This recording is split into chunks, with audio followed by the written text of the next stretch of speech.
आजकल सऊदी हुकूमत ने कोरोना वायरस की वबा से बचाव और दुनिया भर से आने वाली उम्रा ज़ायरीन की हिफाजत के पेश नज़र बैतुल्लाह में उम्रे का सिलसिला आर्जी तौर पर रोक दिया है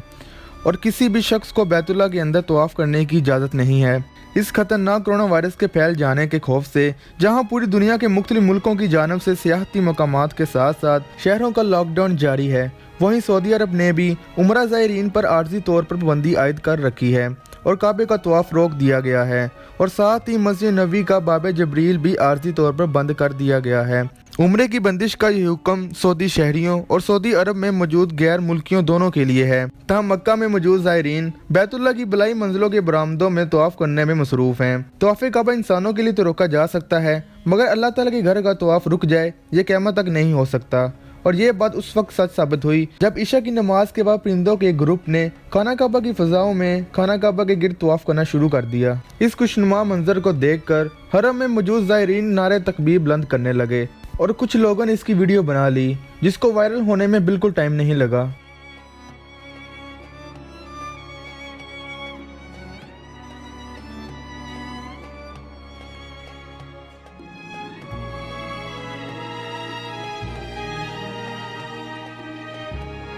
वीडियो पसंद आने की सूरत में इसे लाइक और शेयर करें और इस तरह की मज़ीद इंटरेस्टिंग वीडियो देखने के लिए हमारे चैनल को सब्सक्राइब करें।